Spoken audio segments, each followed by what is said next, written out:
Good morning. Good morning. Afternoon. No. It's 11:24 a.m. on the East Coast. It depends on but when it could watch. be. You're right. Right? Good everything. Happy everything to y'all. Salutations. Salutations from here. From us. From us Welcome to you.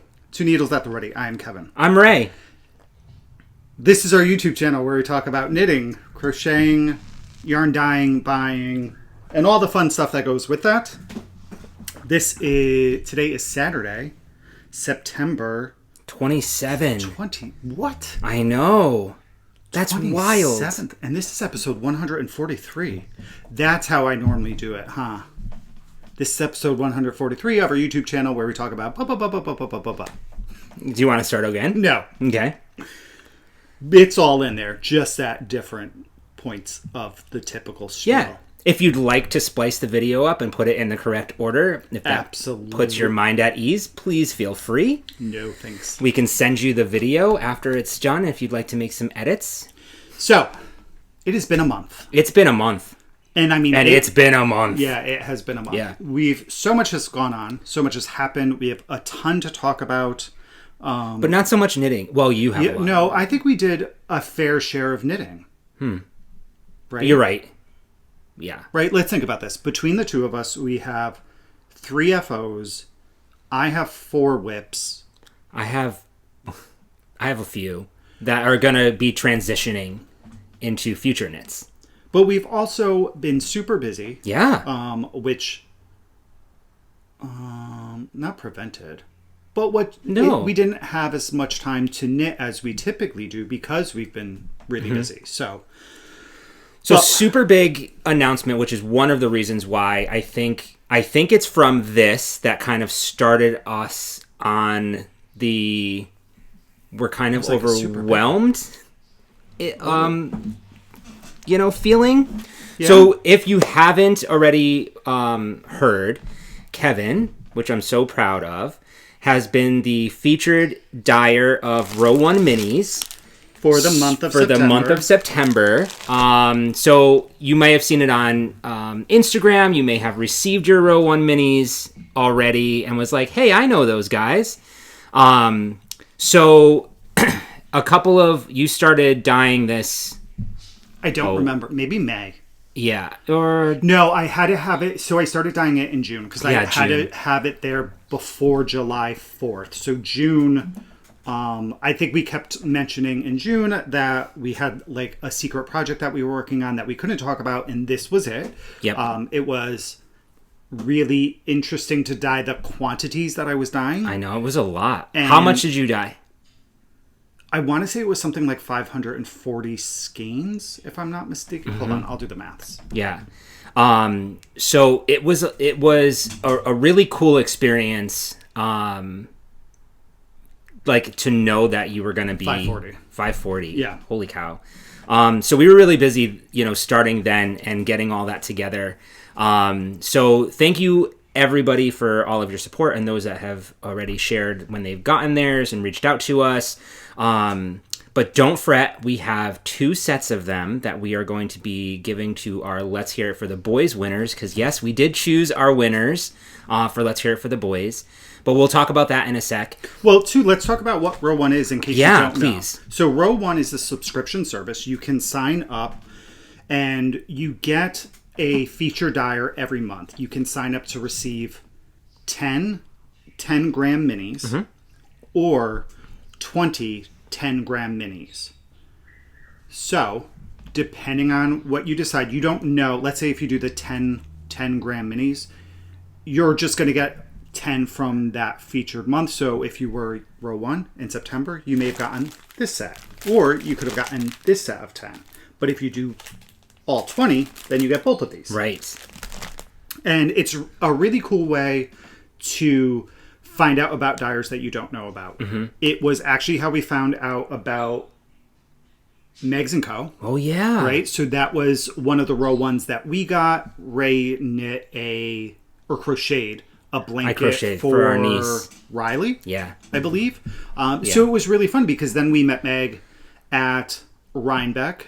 I want to say 3 years ago, and it's fun because we've, now we know her. We run into her quite a bit. I actually watched some of her dye videos on YouTube. So it's a really good way to just try something new, Yeah. and they're great for blankets or hats, any scrappy projects. So if you're a mini person, definitely check out Row 1. And you all know how I feel about minis and having to wind up the minis. True point. Row 1 does it all for you. So Yes. I really appreciate I don't have any the fact that it's done for you already. But you can see like they're already wound up and like caked up, ready to go. So you grab them and start knitting. I don't know what it is about minis and me. I don't mind it. I know, but I struggle. Laura, who is the owner of Row 1, does a great job preparing the minis and taking care of it all for you. So definitely check that out. It was really, really cool to be asked to do it and then to go through the whole process of dye those like large quantities and kind of like push myself a little bit because Our house was a disaster. I mean, whenever I dye a lot for like something like that or a trunk show, the house is a disaster. There's yarn everywhere. But that was really cool. So that was really cool. So now we can finally share that with you. That that was one of the really big things that really big things that we did this year. So what else has happened? All right, you know what? Let's just go into the past month, and then we'll do Let's Hear It for the Boys stuff, and then we'll get into knitting. Okay, sounds good. So over the last month, two big things have happened. We had our trunk show at Skein Yarn Shop in East Greenwich, Rhode Island. That was the weekend of the 13th, 14th, if I'm not mistaken. Yeah, I feel like that makes sense. That sounds familiar. Let's just look. It's yes, 13th and 14th. So we went up to Skein. That was our missed podcast, so that's why we didn't have a podcast that weekend. Yeah, so 2 weeks. Wow, it feels like ages ago, I know. but just like yesterday. So Yeah. we headed up there Friday evening to set up, and it went actually really smoothly. The setup. Yeah, it only took us like 2.5 hours, I think, to set up. Kevin brought a lot of yarn, and Oh. I will say this was so much fun, and there were so many people that came out, and I've said this before in some of our trunk shows. It's amazing to see all of the yarn spread out on the table and having people like pick things up and putting color combinations together that we wouldn't have even thought of. There was such a huge selection of yarns, whether it be DK, fingering, tonals, speckled, variegated, sock sets. We had that special colorway, which we'll hang out till the end of the podcast when we start showing some of the things that we have to add to the shop. But it's such a great time. It was. And so in true fashion, the Tuesday beforehand, I decided that I didn't have enough tonals. And this was like, Tuesday morning. It was 8:30 in the evening. And I called Justine. And we stressed Ray out quite a bit. That 100%. Ray went to bed without speaking to me. And I went to bed without speaking to myself. in the like Tuesday night and Wednesday morning, I decided I'm going to create 8 brand new tonals and dye small quantities of them and bring them because I was missing them. But it worked out incredibly well. They're beautiful. I do have a few of them to show here today, and I think 3 of the ones that I'm showing today are going to be in my MCal. Oh, yeah. I have to dye the 4th one. The 4th one sold out in like 5 minutes. But so we did the trunk show. We got there Friday night, set up. We went back to Lori and Kevin's house. Kevin grilled for us. Oh my God. It was probably one of the best We had such meals. a great dinner. We got to chat, and then we had some s'mores out at the fire pit. And Saturday was Saturday was a whirlwind. It Bananas. was so fun. Obviously, the staff there is great. The customers there are fantastic. They make you feel welcome. We get to call so many of them friends now. And there was a line, y'all. There was a line. Ray Ray wanted a line, so I was like, imagine if there would be a line set up outside. Justine put out the call to have a line. She did. And when we got there just before 10. There were people. Jane, I think, was the leader of the pack. Jane had her chair. She sure did. It was really cute. It was just, it was such a good weekend. It was fun to catch up with old friends, meet new people, talk about the yarn.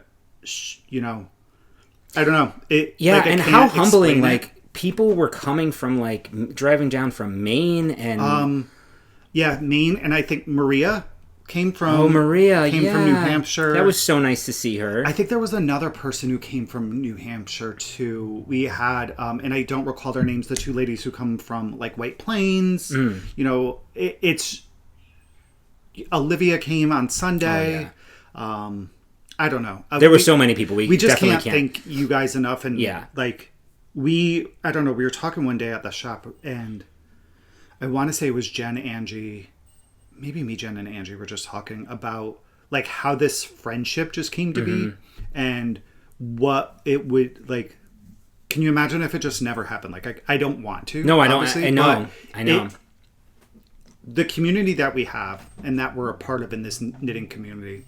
What's really great about YouTube for the two of us, and I'm sure anybody who's on YouTube can tell you this, is the amount of new friendships that you get out of it. So it's a blast. The trunk show was a blast. We had so much fun. We went out to dinner, just the couples, on Saturday night to G Bob's, Greenwich Bay Oyster Bar. And I don't know if I necessarily remember it. What did I eat? Oh, the pasta. Always. You don't even have to question that. No. Always. No, it was just a good time, because I think it was the last time the six of us got together was last year at the trunk show. Yeah. Where it was just the six of us for dinner. So that was really lovely. And then we came home Sunday evening. We actually sat in a lot of traffic. 40 minutes of traffic. It took us 3 hours to get home. I know. Traffic. Redunculous. And we were just so ready to like be home. Yeah.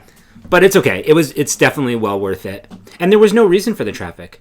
No, there wasn't. It was the setup for like future traffic. Yeah. And then we came home, and then we had to get ready for a cruise, because we left the following Thursday for a cruise to Bermuda. So Ray still worked. I like did the stuff around the house, did the shopping, like cleaned, so that there's nothing better than coming home from a vacation to like a deep cleaned home. Yes. So it was really, really nice to be able to get that done beforehand. And then Thursday, we left here around like 10 a.m., 9 a.m., something like that, to go to Bermuda. We took a cruise out of Manhattan. Yep, we sailed on the Carnival Venezia ship. And we were going because our friend Jen and her now wife Kristen got married on the cruise on Friday. So it was a very small, like, friends and family gathering. I think there were 24-ish of us total. And it was a very quick trip. We left 4 p.m. Thursday, and we got back 7 a.m. actually. Yeah, it was earlier. Monday, and we were only in Bermuda from 9 to 5. Yeah. On Saturday. So we had 2 full days at sea. Both of those days it rained. It sure did. So there wasn't a lot of deck walking. The Sunday was incredibly choppy waters. Like the waves were ridiculous. I saw a wooden box dresser in the middle of the Atlantic Ocean, which was bananas. We watched the lightning strike the water, which was crazy. Yeah. Cool. I got sick 2 days. I wasn't feeling well the first 2 days of it. Yeah. And yeah, so I mean, we did a lot of things on the ship. We did. Yeah. I was surprised at all of the things. So like, this was our first cruise. Obviously, I think we've talked about it. You wrote it all down. That's really nice. I tried to. And so obviously didn't know what to expect. I think in the future, it probably took us like two full days on the ship to realize that, like, you know, you should be planning out your days if you wanted to do things like that on the itinerary that they give you through the app. I think once we realized that, I think, you know, things were like, we had other things to like look forward to, because it's so overwhelming. There's so much happening. Do you know what it reminds me of? It reminds me of being at kind of like a yarn festival. You have a bunch of people. Yeah. There's a bunch of, instead of booths, things to do. You don't know what to do. You feel like you may miss out on something. Right. So it was overwhelming at times. But we did do some fun stuff. We did. Look at you. You wrote it all down. Yeah, we went to 2 comedy shows. We did. One of them was great. The other one was We went to... But it was neat to, like, get out and, like, you know... Yeah. We went to a karaoke contest. Oh, my gosh. These people were really good. They were really good. There were, like, I think there were 10 contestants, and at least... It was the championship. 3 were incredibly good. Mm-hmm. We did a round of bingo. Disappointing. And I'll be honest, like, again, didn't know, right? Bingo, like, so the majority of the group that we were part of wanted to do, or were planning on doing bingo. It was the last day, the last night at sea, before we were going to dock the next day in Manhattan again. And so we thought, like, oh, that would be fun. Like, we'll just sit down and, like, play bingo. Like, who doesn't love bingo? But I think we both were very surprised at, like, wasn't prepared really for all of the extras that you have to pay for on the ship. And we knew that you had to pay for your bingo cards. But y'all, it was expensive. Wait, yes, but no. We made it expensive. Well, there are options. We chose to be extra and do the most expensive option. Well, I mean, you're there already. What's an extra $10? No, there was actually there were multiple levels. The lowest, I think, was like $50-something. No. Yeah. No, it was like $29. Oh. Well, we chose the $70. Exactly. What else did we do? We did... we went to the casino. We did go to the casino one night. Ray won some money. Yeah, I won like $500. Yeah. Yep. But, I mean, we walked away with $400. Correct. Which was good. But then after, it all was a wash. I think we're up. No, I think we were. Well, you ended up putting extra money in a couple of times. So I think anyway, it doesn't matter. We put that right back into our Players Club, like, card thing. That was another thing that we didn't realize on the cruise, too, is that it's all cashless. We thought even in the casino, like, you would put in, like, you know, cash in the machine. So we ended up taking out some cash, but everything is on your card. Yeah. That they give you, which could be dangerous. So I really think the highlight though was our day in Bermuda. We got off the ship around 9 and we walked around. I think it was the Royal Naval Dockyard is where we docked, and we just walked around there because we did have plans to go on a catamaran at 1:30, so we wanted to make sure we didn't miss it and gave ourselves enough time to, like, have lunch and stuff. So we just walked around. We went to, like, a beach for a little bit. We went into all the local shops that were there, had a little breakfast with some iced coffee and a croissant, and took a lot of pictures. We did. It was cool. Yeah, it was a really nice time. And then after that, we went back to the ship, had some lunch, and then we went on a catamaran to go snorkeling. And that was like a 3-hour thing, and it was really cool. We went and we snorkeled. I don't feel like we saw a lot of fish. No, I don't either. We definitely, there was a ton of fish. But nothing like...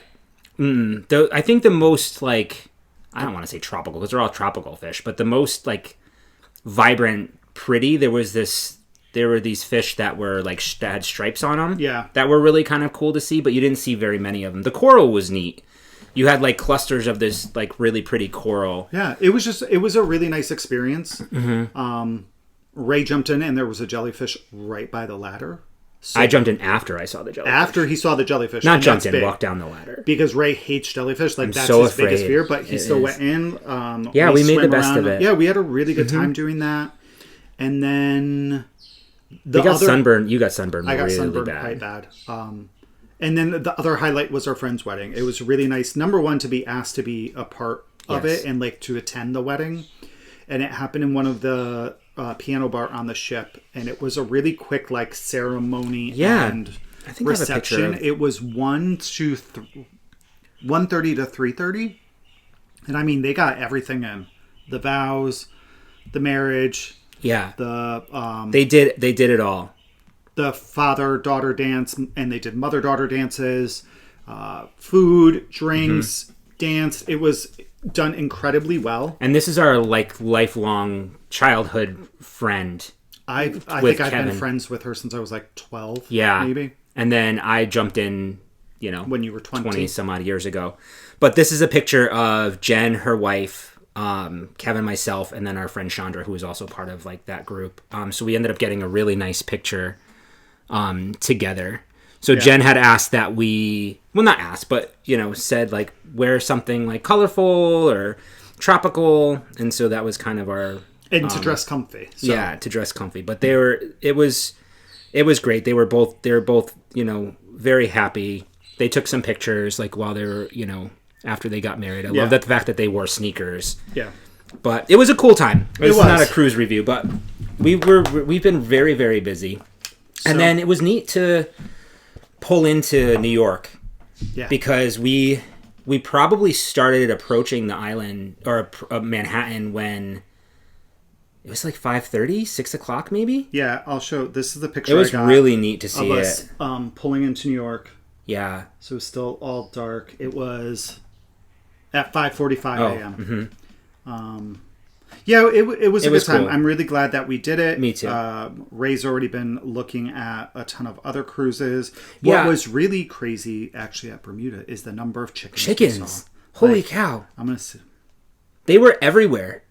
But they're so pretty. They were really cool. The rooster, did you get the picture of that rooster? Here's some chickens just like chilling.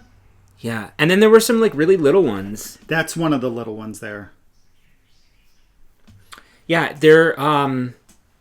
it was cool. I wish, and I think that's probably why I was looking at some additional cruises. So like now that we kind of know what to expect, I would love to take a longer cruise. Yeah. Where we're at port for a little bit longer. Maybe because Bermuda especially, we couldn't do everything, especially that we had the excursion planned in the middle of the day. So like you have the... what's that port? What was the port? The Royal Navy. We were at the Royal Navy dockyard. We were at Heritage Wharf. Maybe it was which there was a lot of cool things to do. There was a museum we didn't get a chance to go and do. I think at that point we were just kind of tired. But there was like mini golf and like a cute little cove that you can go to. But then the other, like you can take transport to the other part of the island where Hamilton is. And that's more, I guess, of like a their main city, vibe. So two of our friends went there while we stayed there. We just didn't have enough time. We couldn't do both. Yeah, that would be my only regret. Yes. All right, and I think that's been our 2 weeks. Yeah, we're all caught up. All right, so now we're going to pull winners we already did. Mm-hmm. Let's go over the winners for Let's Hear It for the boys. We have picked 5 winners. We did 2 from the FO thread. Yes. 2 from the chatter thread and 1 from Instagram. Yes. Okay. So, the FO winners, who are going to each receive 10 minis from row 1 with Kevin's yarn. First winner is My 4 Hope on Ravelry. They made these pair of socks for their son for Christmas. So, if that is you... I'm pointing to the name. Yeah. So if that is you, please reach out to us via email. It's easiest for us, but on Instagram or whatever if you don't want to, with your address, and we will go ahead and get this out to you. So congratulations. Thank you for taking part in our knit along, which has been great. The second winner from our FO thread is Toral Fiel. That's an interesting shawl. Isn't it cool? It's the Rainbow Road Shawl by Stephen West. I've never even seen that. I know. So if that is you, again, please reach out to us and let us... That's beautiful. Yeah. It's a really cool shawl. Interesting Rainbow Road by Stephen West. Huh. Cool. It looks like just wedges. It looks really simple, but it creates that like... So those were our 2 FO winners. And then our 2 Chatter thread winners. We have 2 prizes. These are both kits because you know how much I love kits. The first one is the Zinnia Cowl by Berry Meadow, and I've talked about this a lot. And the colors are cornucopia, so you can either knit or crochet this cowl. It's really cool. Love the packaging from Berry Meadow. We've talked about this several times. And I believe this was donated last year to us for a prize at Fiber Festival of New England. So the winner is Eric's Knitting. You've been making progress on the Ingrid Sweater Man by Petite Knit. This is beautiful. Yeah. Really beautiful. I feel like I've just seen somebody make an Ingrid sweater. Isn't that gorgeous? Yeah, it's a good color too. Yeah. So if that's you... Eric's Knitting, please reach out to us again. And you will get this. And then last from our Ravelry thread is from Indie Untangled last year. When we went to Indie Untangled. Cesium Yarns was there. And they donated a prize to us as well. It is called the Festival Kit. So, Fork in the Road. Do you know what's really... No, go ahead. Please go. We probably have one as well. So there is a... this is for the Supine Cowl pattern by Casey Knits. Really pretty prize. Comes with the buttons and everything you need to make this. There's 1, 2, 3, 4 different colors in here to make the shawl for the cowl. I love the colorway Fork in the Road. I do too. It's so good. And that winner of that is Audio Ann on Ravelry. You started the Jared Flood's Kite Lines hat. And that's really cool too because it's got like the dip stitches in there. I love the colors. Is it dip stitches or is it color work? She says they're dipping stitches. Oh, wow. Yeah. Nice. I know. So it's not like stranded color work or anything like that, but you get that vibe. So that's you. Congratulations. And then last but not least, we decided to pull a winner from our Instagram hashtag, those that used NATRBoys2025, and that goes to Glasgow Yarn. You were doing a test knit for the Raw Wool Company called the Stargaze Slippers, and this looked really nice. Yeah. And then figured since you were a sock knitter that we would give you some amazing sock yarn, and this is from Knittinbro, who does not dye anymore. I know, so you better either hang on to this or create a really nice pair of socks or whatever you want. But this is in the colorway Enchanted Waters. I thought that was really pretty. Very pretty. Yeah. So congratulations. Thank you all for participating. You know, unfortunately, this knit-along got a little bit away from us because we had so much going on, I think, this summer that... but it was really nice to see everybody's projects. There's some really cool things in there. So the threads are now closed on Ravelry, but I did leave them up if anybody's interested in looking for some inspiration. You want to check out the other knitters or crocheters or crafters on there and with some of the projects that they were working on to get some inspiration. All right. Okay. So half an hour in, and we're going to start talking about some knitting. Okay. So again, I have 1 FO and 4 whips. I have 2 FOs, and I'll probably talk about 3 different whips. Okay. So you can go with FOs, and since you have 2. Okay. We'll start with what I'm wearing. I finished My Finest Kind by Alicia Plummer, and I am so extremely happy with this. The yarn that I used was sheer by, Harrisville Designs. This is the same yarn that we picked up. We picked up the same type of yarn together. The colorway, don't remember. Is something hen? Yeah. So this is the sweater, Finest Kind. It is an Aran weight sweater. It is textured and it is knit bottom up. Shucks. It is. I'll find it. Yeah, you know, it is listed on my Ravelry page, so when I do link it down below, we'll have the yarn with the colorway. Unfortunately, none of the sheer colors are still available, this version of sheer, this year, but it's, I can't remember exactly what it's called. So I will stand up. I knit it's a sweatshirt, like chill, comfy sweater, design. It is extremely cozy. I love the feeling of this yarn. It's super squishy. It's not overly warm. You can feel like the air kind of moving through. If I were to do this again, I personally love the sleeves because they are big and cozy like this. But I do think that there is some additional ease that I probably could have tweaked out of that if I wanted to. But it doesn't bother me at all. You're also a very loose knitter. I am a loose knitter. We've definitely learned because you and I knit the same size. Yeah. And yours is quite bigger than mine. But I love the texture. Yeah. I do. I love the drape of this. You wouldn't think that you would have such a good drape with this yarn because it is, it's an Aran weight yarn, but it doesn't feel like Aran weight. It's light as air. I find that this yarn is light as air. I don't think I made any modifications to this pattern with the exception of the bottom ribbing. The pattern calls for the ribbing to be about like 4 inches or something like that. It's a bunch of different. It's a certain number of rows, but it would create a very long rib. I wanted the same length on the ribbing on my sleeves as well. So that's the only thing that I did, I think, there. And I did use the recommended needle size. I knit the 3rd size for this pattern.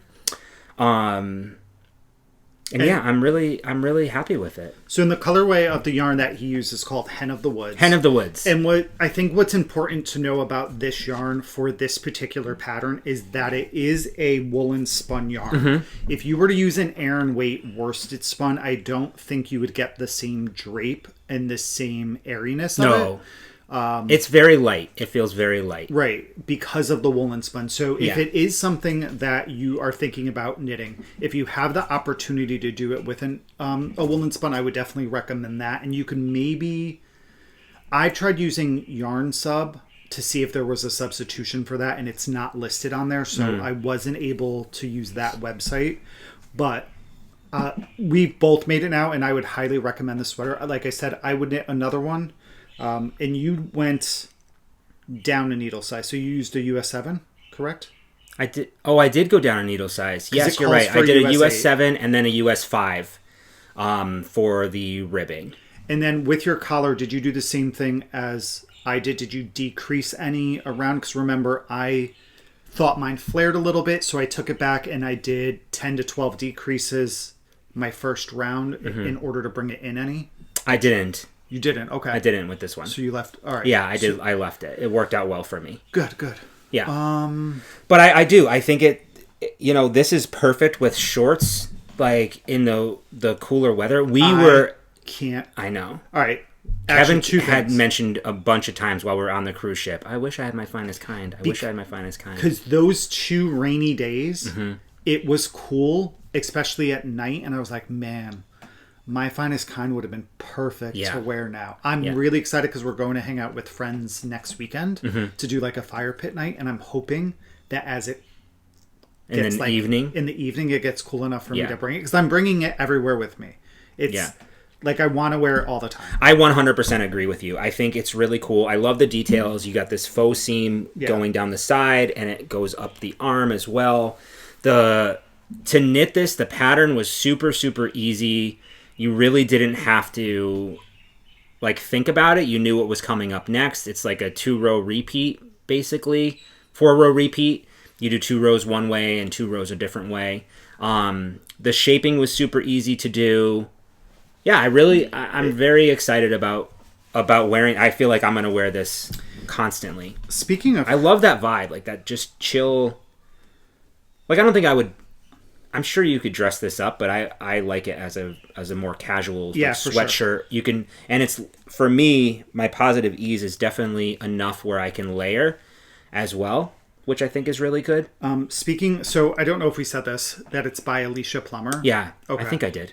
And she is Alicia Plums on Instagram. I want to show this because I might buy this today. Oh, that's really pretty. Because I think it would be a really good sample knit. So this is a new shawl that she released. It's called the Maine Coast Shawl. There is a discount code in her Instagram post for 25% off the shawl. It looks like it's just 2 colors, but super pretty shawl. I really, really like the look of it. So I will probably buy that today, and I'll pick some colors to make a sample out of it. Write that down so we link it down below, or just remember that so we can link it down Let me use my field notes. Yeah, use your field notes, because we also should link the... Didn't we just talk about something else? I have no idea. Row 1, we'll link row 1, and then we'll link Megs & Co. Oh yeah, good job. Thanks. So that's one FO. I actually finished this before we went on the cruise, but I didn't block it until just the other day, and I just laid it flat to block because I liked the fit of this. I like the fit of this a lot. It feels really good. It's just so cozy to me. Leave a comment down below if you've made the finest kind. Yeah, I'd love to. I feel love like to hear I that. know a and lot of especially people if who you have. yeah, and if you substituted your yarn, like what did you use? Love to know that too.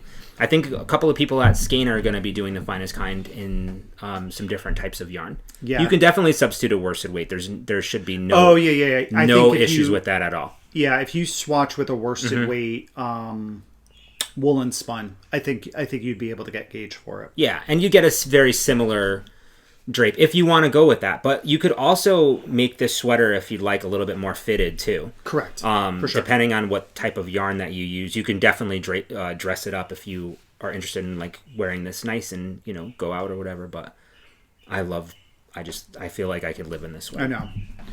All right, I have one FO. Actually at the trunk show, I left all of my knitting and I had to run back in the house and I had a bunch of stuff in my hand. And I put down my knitting bag with my 2 projects. Yep.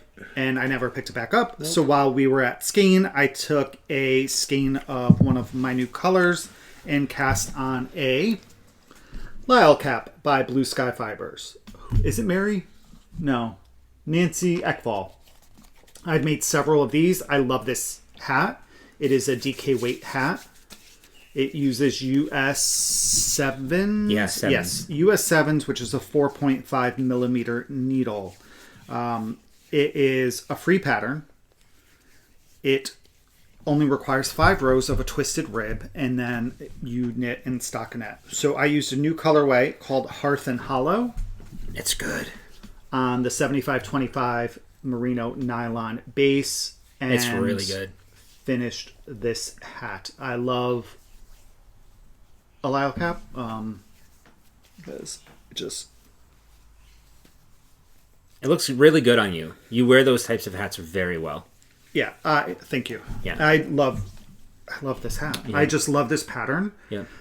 If you don't like a lot of ribbing, this is the hat for you. You know what I do want to do though? What's that? Is I actually want to check my gauge on it. Yeah, that's a good idea. Because I don't know. The gauge is supposed to be 21 stitches over 4 inches, and I feel like I'm a loose knitter, so I wonder what it is. But I really love this colorway. It has some brown, green, and gray in it.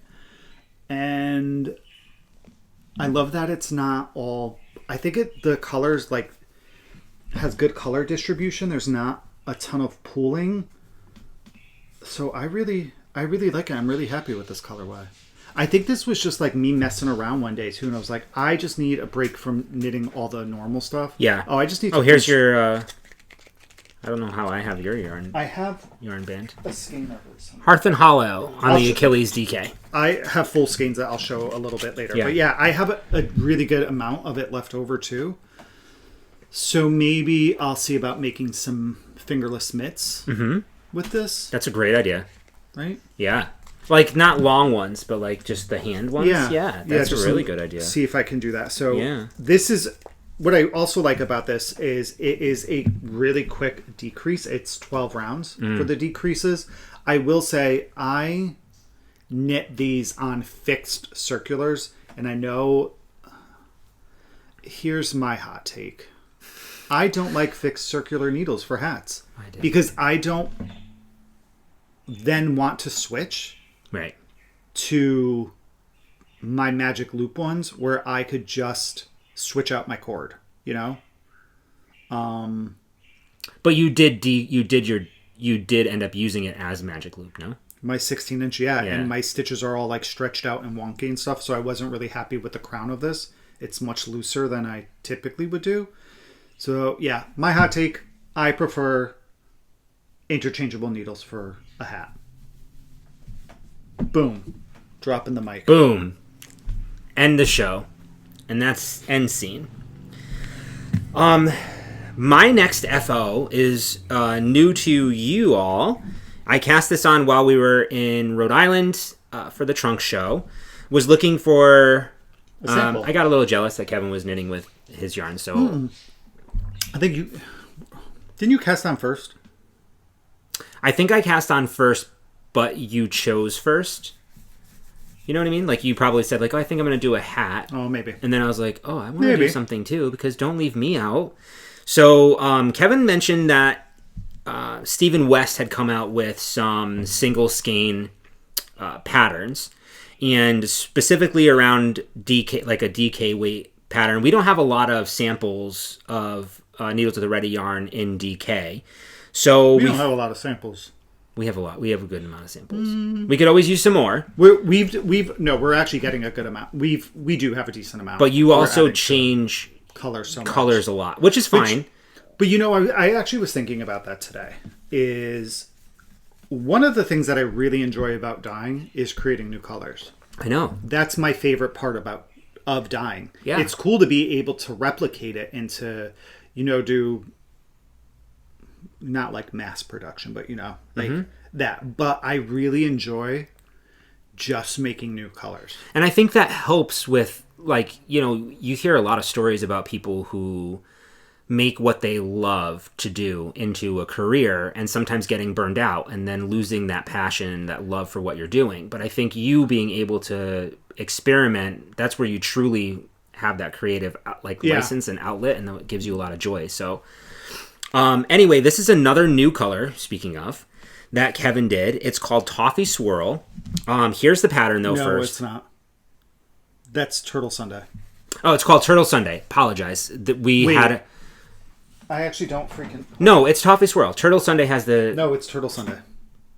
This was the one where we put the wrong tag on. This is it. This is Toffee. That's Toffee Swirl. Oh, this is Turtle Sunday. We had a labeling issue. My fault somehow. I don't know what I did. Anyway, long story short, this is the Dancing Droplet Scarf by Stephen West. Single skein, DK, with a really cool... it's a really interesting texture. Very interesting texture. And he recommends a yarn that is variegated, which was perfect. Usually don't see a lot of patterns that really speak to that. So I finished mine, and here it is. I think it's so interesting and pretty. There's the texture. You get these the texture's so cool. Yeah. It's a really interesting technique where you're going down into the fifth stitch down below, pulling up yarn, then going into the fourth, pulling up yarn, third, pulling up yarn. Did something very similar on the Stephen West socks that I had just done, but it creates these columns. They remind me a little bit of feathers or a leaf. That's exactly what I was going to say. Right? It reminds me of a leaf. Yeah. And it's just, I still have this much yarn left over.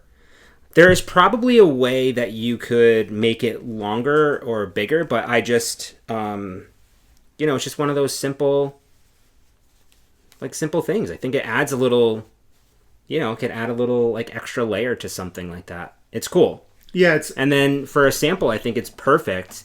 For a gift, I think this would be absolutely perfect. It did not take long to do at all. For me, though, it was a 30-row repeat, which I know sounds intimidating. I ended up knitting this going line by line. He's got charts in there as well as a written pattern. And towards the end, I was like, oh, this makes sense now. I probably didn't need to read it line by line, but I didn't have the brain space to do the line by line figuring it all out. No, that makes sense. There was something that I just kind of did that with too, and I was like, wait a minute, why am I doing this? Yeah, but it's cool. You've got your I-cord around the edge there. I thought it was a really, really easy. Oh, and reverse stockinette on the between the things, so it gives it that extra pop. Right, those pop a little bit more. So the back is just simple, but the back is pretty too, I think. I'm sorry that I bored you. No, excuse me. Yeah. So it's a really cool colorway as well. It definitely reminds me of a Turtle Sunday. I like it. There's another version of it, a deeper version, which was the first color that I dyed, and I knew that I wanted something lighter than what I initially did, and I like them both, so I did keep them both. And when we had them out on the table at Skein, we had it next to Dreamcatcher, Tiger's Eye, and one other color. And I was like, oh, these 5 paired really well, and I may use those 5 to do a vertices unite. I don't remember if I took a picture of the 5 that I wanted to use. Just to be really subtle colors, you know? Yeah, of course. All right, so that, ladies and gentlemen, those are our FOs. So we're going to jump into whips. And FYI, we brought our knitting with us on the cruise. And barely knit. Yeah, I knit maybe 20 minutes. Yeah. Like, I brought it to bingo. Because I thought, oh, how cute. Yeah, I barely knit. All right, so I'm going to start with one. This is a hat. It's living in my beautiful sister bag. This is one of my favorite ones because it's a very fall-like too with the leaves. Yeah. So this one I'm kind of at a standstill with because I don't know what I want to do. I decided one day that I just wanted to knit a hat. So I came up here, pulled some yarn out of stash, and I was like, oh, you know what? I want to knit a 2x1 rib hat. Oh, I don't have a pattern, so I'm just going to cast on and start knitting a hat. So I did, out of some Knitting for Olive heavy merino. Yes, heavy merino in the colorway Slate Gray, which is 91062. These are 50-gram balls, so you get 125 meters. So I cast on using a German twisted cast on, it looks like. You didn't do No, because I'm doing a 2x1 rib, right. So I didn't know how to do that. So I did a tubular cast on. I knit until it was, I think, 7.5 inches. And now what I'm trying to figure out is the decreases. While still maintaining that patterning? And I kind of got it for the first section, but then it gets complicated after that. So I have to look at I just have to look at it and play around with it. I've been trying to do it a little bit on graph paper, but it feels like it's going to be a super cozy hat. It looks great. It really looks great. I think personally a center double decrease is probably going to be... And I'm using Chagu US 7, so that is a 4.5 millimeter? Yes. Oh, I think I went straight from a Lisle. No. I was going to say, did I go straight from a Lisle cap? No, you knit this before the Lisle. Yeah, I had this on the needles before the Lisle cap. It was supposed to go to Skein with me, and it was left home. So yeah, I just need to finish figuring out how I'm going to work these decreases to get it, because I did get them like right here. If you can see, I was able to get those 2 ribs into 2 columns, but then I think it's just the number of stitches that I have in between each of these markers. I was trying to work it into, I think, 6 sections, either 5 or 6 sections. Yeah. That's where I think the center double decrease might be nice, because then you can pull those together. It's because of the pearls that mess it up, though. Yeah. But it'll blend in, like melt in when you do it.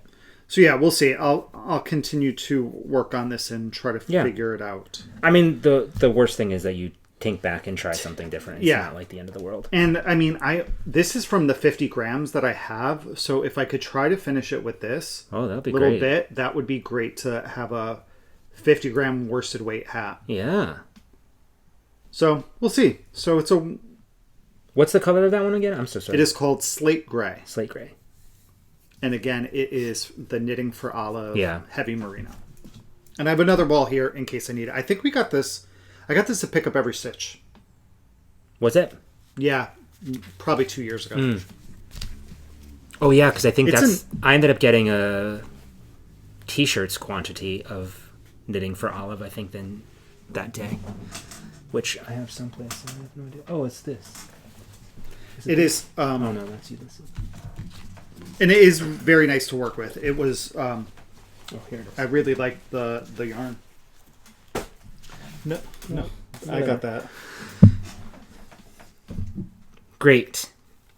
Okay, I have a couple of things to talk about. Let me show you what I've been, what my active whip is. Actually, let me talk about 2-in-1. Let's talk about 2-in-1. So I, for the first time this year, unfortunately, will not be completing my September socks, or one of my monthly socks in the middle, like by the end of the month. I just feel like didn't have time. I wanted to finish my sweater and all these other things ended up happening. However, I did cast on a pair of socks with Woolens and Nosh, and that's kind of been what my MO has been. So initially I cast on with... Oh, what's this? Is this not... This isn't attached. I cast on with this colorway from the May 2024. It reminds me of some kind of bird, like maybe a house finch. And started... I got about that far. It's actually really pretty. And I just was like... I think it was because it was so warm. These give me some fall, like wintry fall type of vibes, absolutely. you know? And I was like, I'm not really feeling these colors right now. I wanted something a little bit more fun. Not that these are not fun, but you know what I mean? Like bright. Bright. That's what I wanted. Thank you. That's the word I was looking for. So I put these to the side, which is why I ended up, I think, casting on this, because I did bring this with me to Skein. Then when we got home, I really wanted to cast on... And I did this prior. You gonna sneeze? No, You got a little woozy? Yeah. That's one of the things getting off the cruise ship. The past week, it's been a little like intermittent, like, oh, are we still on the ship? Not feeling so great. Yeah. Well, you've been reading nonstop. So. I know I can't. Yeah. So anyway, I wanted to use the bubbler colorway, but in Rhode Island, you'd say bubbler. From there. So I noticed... that somehow I lost my mini skein for this sock set. And I'm sure it's someplace. We might have used it in another project someplace, and I don't know. But Jane, who, thank you so much, Jane, went to her car and just happened to have the mini skein that I needed and gave it to me, which was so sweet. Again, this community is bananas amazing. So I did cast on... with the bubbler colorway from Michelle at Woolens and Nosh, and I could not be happier. I think it's it was exactly what my head needs, like that fun, vibrant kind of colors. So I did my 2x1, which is now my new preferred cuff, German twisted cast on, 72 stitches, 2x1 ribbing for about 15 rows, and then I started my leg. I'm doing an extremely long leg for some strange reason. I think I just kept going and going and going. So this is about an 8-inch, 8.5 to 8-inch leg. I marked for my heel already, and then I'm working on the foot. This is only the first sock, so I've still got a long way to go. Here's the mini, Jane's mini. Are you going to try to play catch up? Like, let's say in October, finish September and October, so that you're still on scheduled to finish 12 socks this year? We'll see where I end up. Because all your like big stuff's done for the year, except for if we decide to do gift knitting for the kids. Yeah, well, we should be doing gift knitting for the kids. No, I know. But yes, I'm just throwing that out there in the universe. I don't know. I might try. Who knows? But I've already done like 10 pairs of socks this year. 9 pairs of socks this year. Yeah.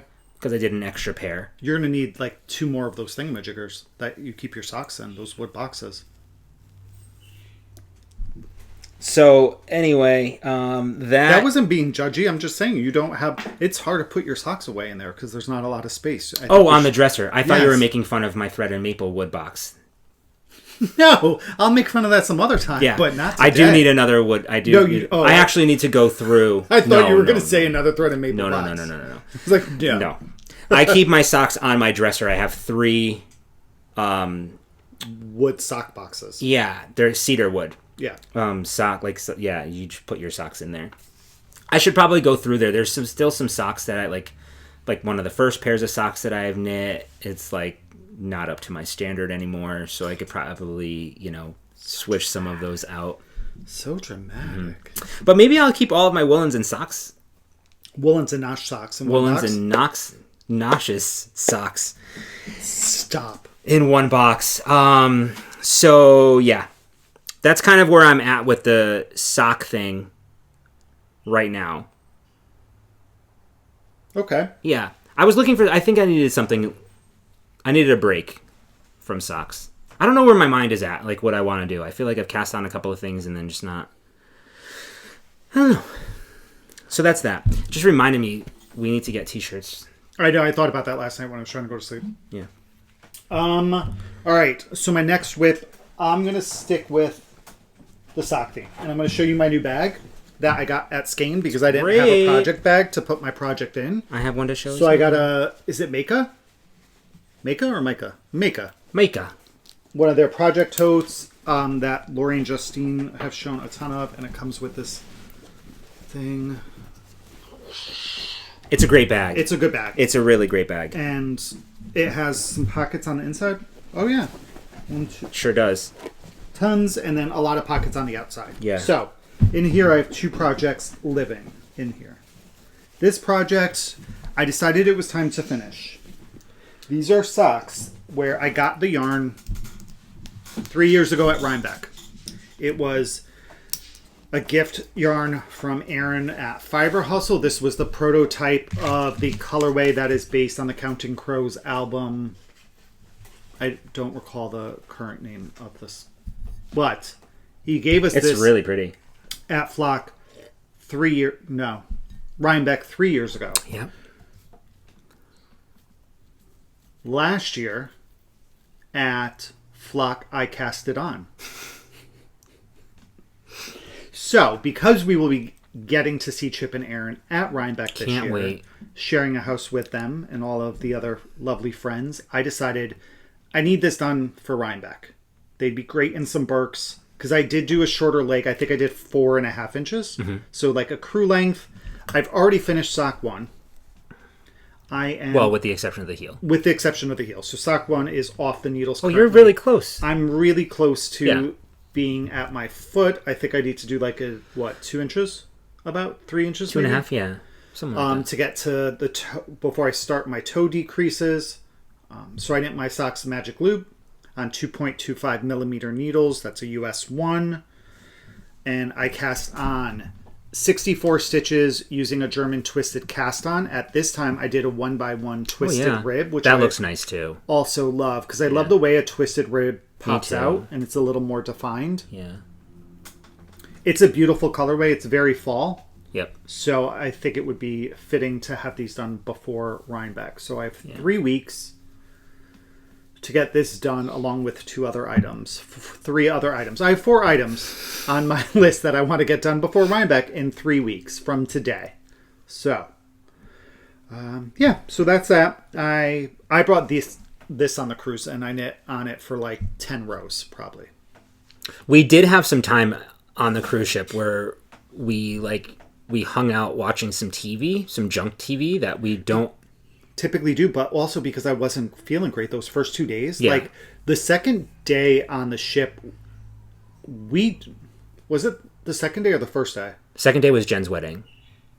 So then the first night on the ship, actually, that's when we went to the comedy show, and Ray was like, we're not going anywhere, you're staying in bed. I was in bed at 8 o'clock under the covers, not wanting to move because my seasickness was not great, and I was like, there's no way I'm spending this cruise in this room, so we're going to the comedy show. And we got up and went at 9 o'clock.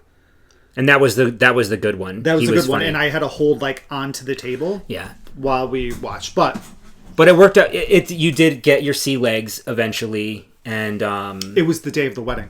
Yeah. Because I pounded back 4 drinks in 3 hours, and I was like, oh, that's all I needed. Yeah. Just get drunk so your body doesn't know why you're swaying. Drunk. I'm just kidding. We were very good. We actually, we were very good.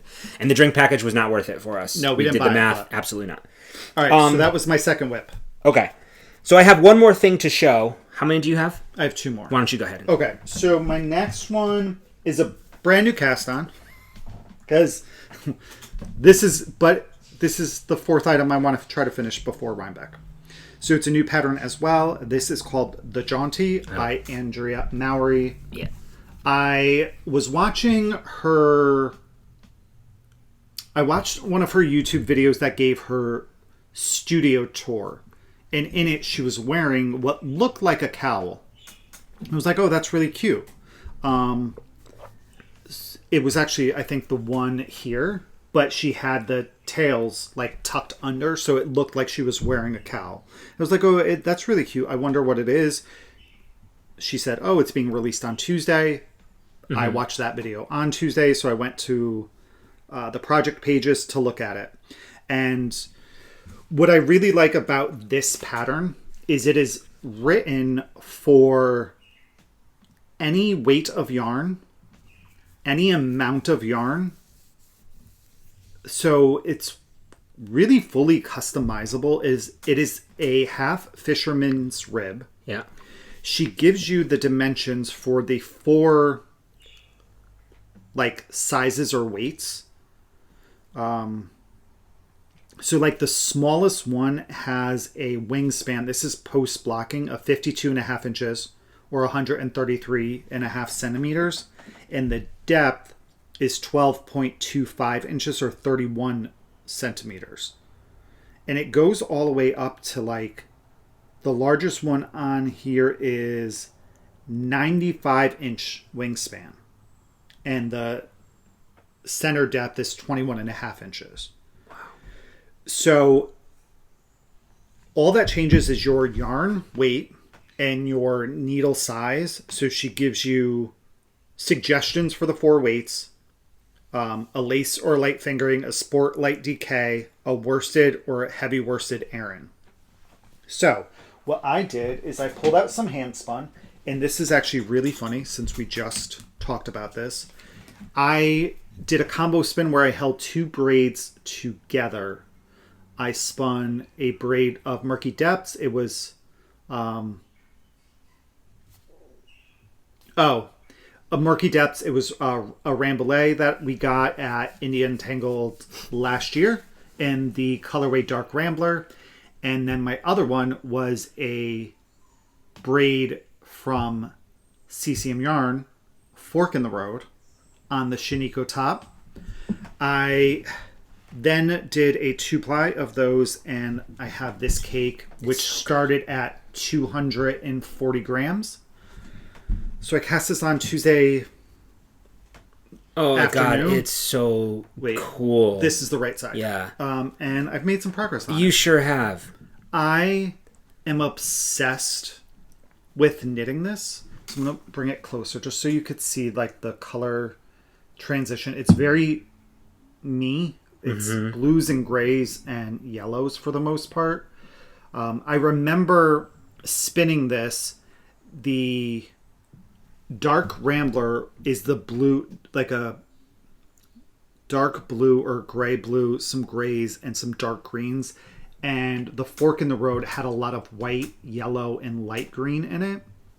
And that's the colorway that we just showed that we're giving away. I have another braid of it somewhere because I bought a braid of it at Vogue Knitting. Where the heck did I put it? I have it over here. Oh. So the braid that I use is this color, Fork in the Road, the main one. It's a great color. So again, this is a half fisherman's rib. So you're doing ribbing on this side and just knitting on this side. Super easy. It's an 8-row repeat. I had to tink back, so I've now learned how to tink back on fisherman's rib. And once you do that, it actually looks like brioche, which is really interesting. Oh, because do you have your like cross stitches? Yes, you do when you tink back a row of fisherman's rib. Okay. Because you're pulling that yarn over. Half fisherman's rib. It's a super... It's been such a relaxing knit. I've really, really enjoyed making it. I said to Ray, I think this is such a good gift knit too. If you have a skein, like one skein of fingering weight yarn, I want to actually see, does she have recommendations? So this first sample, the smallest size is with 100 grams, 450 yards. So it's like a light fingering. Light fingering. But what she does say, and I saw this, it's in here in the pattern. You knit until you have 45% of your yarn, and then you start your decreases. So it would be a really cute gift knit. I think you would fly through this. If you don't mind ribbing, definitely give this a shot. I absolutely love knitting this, and I think I'm going to get the second size if I'm not mistaken. Second size is supposed to use 670 yards 212 grams. So mine will be a little bit bigger. Yeah. However, I did grab the wrong needle size. The size I'm making recommends a US 5 and I'm using a US 4. So it's really squishy. I feel like I know. it is a really squishy I know. shawl. This will lead me into my next project. I think if you're looking for a good gift knit, this could be it. Yeah. She says it'd be really cool with like color blocking or striping. Mm-hmm. You could hold 2 yarns double for this. So I think this is going to be one of my go-to gift knit patterns. Like shawl wise, my other one is typically a Pure Joy. Yeah. So this is going to be right up there. It's a really, really good pattern. I like it quite a bit. And it's my first time doing half fisherman's rib flat, which I like. So I'm going to go next because it leads into this. So because I need to do everything that Kevin does, and who doesn't, I started... So Michael, the owner behind Upland Fiber Co., is going to be vending at Indie Untangled this year at Rhinebeck, or Indie Untangled. Rhinebeck weekend. And so, because I finished all of my Rhinebeck projects so far that I wanted to do, I thought it would be really great to have something completed in Upland Fiber Co. yarn, because we have quite a bit of it. And when he had a trunk show at Skein Yarn Shop a few months ago... Was it? I think it was last year. It was last year. I believe it was last year. He had a sample knit up in his core fingering called the Simple Dimple Shawl, and not to be mistaken with Twinkle Dimple Stitches. Correct. And we loved the shawl. It was really cool. It was a simple, like, textured shawl, and of course, bought the 3 skeins of yarn specifically to make that shawl. So I thought, okay, what a perfect time then to start this shawl, and then have it completed hopefully by that time. So the Simple Dimple pattern, we're not going to link it down below because you can't. It's nowhere to be. It's like nowhere to be found. It's only in, I think it was in like Lina magazine. I forget what issue it was. But anyway, there is a Ravelry like link to the pattern, or like page for the pattern, but there's nowhere you can get the pattern digitally. And I think that Lina is out of print right now, that specific one. So it's in Lina 13, Lina magazine number 13, which maybe you can get it.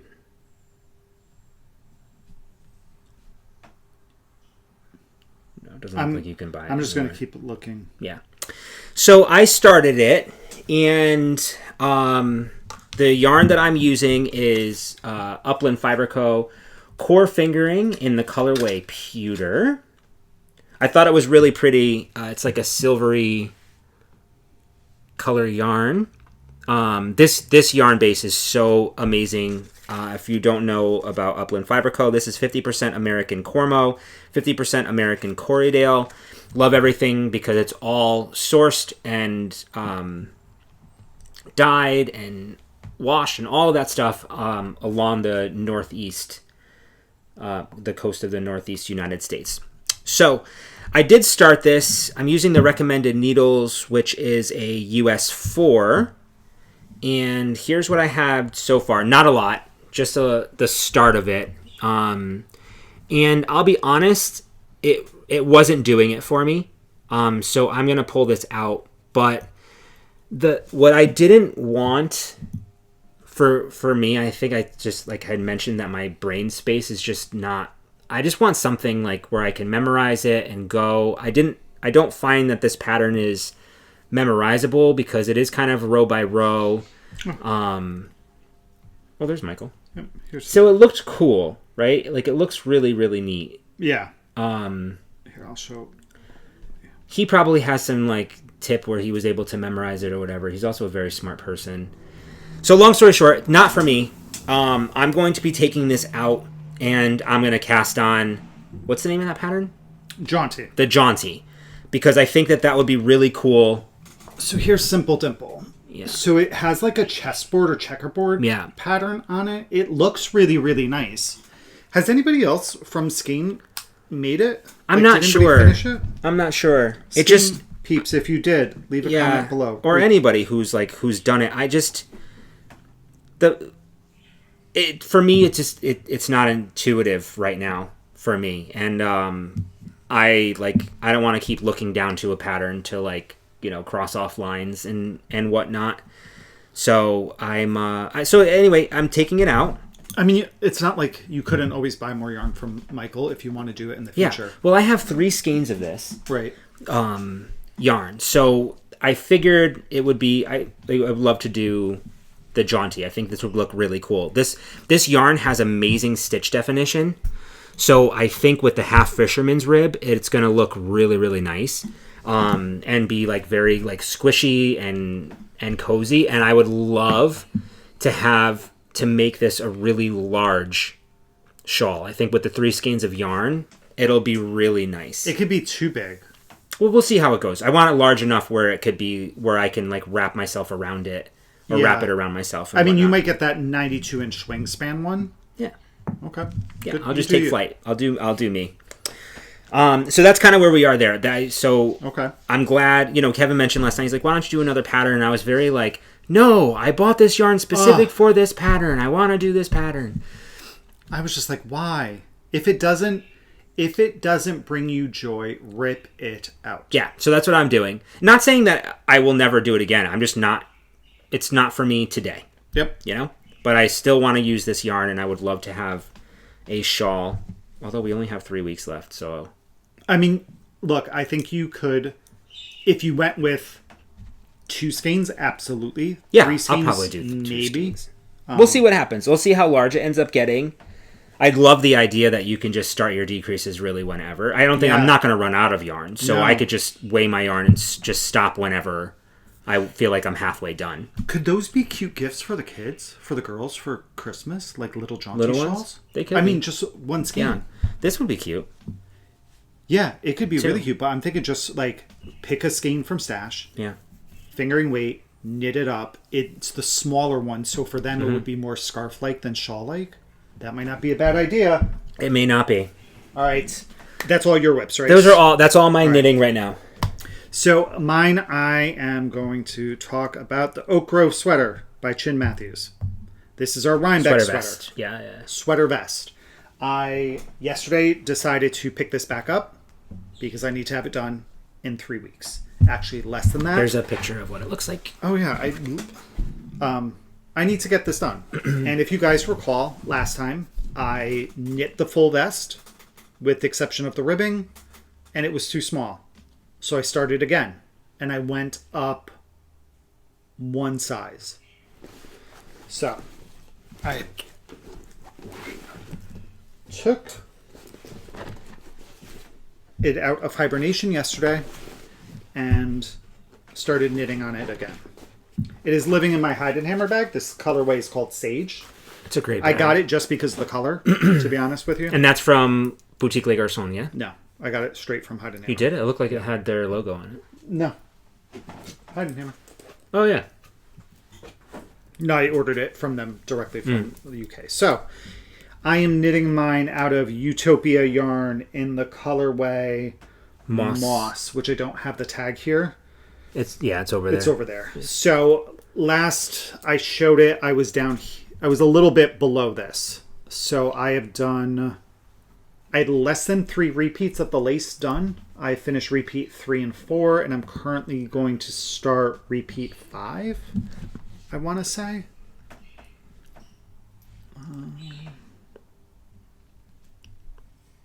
This pattern is extremely detailed. There's a lot of pages, a lot of different charts. There's so many different sizes. So I've done the first 2 rows of the 5th repeat. It is an 8-row repeat, 8-stitch repeat. So the benefit of doing this one time before is that doing it the second time has made it really easy for me to like get in the flow of it. Yeah. So I actually feel like I've loosened up. Yeah, it looks nice. Looks great. Even from here to here, I loosened up. So I'm knitting mine on US 6s, and it also uses US 4 for the ribbing. Mm-hmm. It was a tubular cast on. I did a tubular. You did a tubular cast on. I did a tubular cast on, and it is because the ribbing is a tubular like ribbing. Yeah, it's 1x1. It's a 1x1 rib. And so here's my plan for this is in order to get this done for Rhinebeck, I plan on completing sections 5, 6, and 7 today. Then at least 8, 9, and 10 tomorrow. I could finish the 11th repeat on Monday and start knitting either the front panels or the back, whatever comes next. I don't recall. And then tackle each one of those. My goal is to have this done next weekend. Great. Because here's the way that I've planned this out. Is this going to be done next weekend? Then I'm going to take back out my single malt. Rip back my sleeve. Mm-hmm. Alternate skeins to complete that. Then that should be done within a couple of days. 2-3 days max. Then once that's done, I'm going to finish those socks. Then once those socks are done, I'm going to finish my jaunty shawl.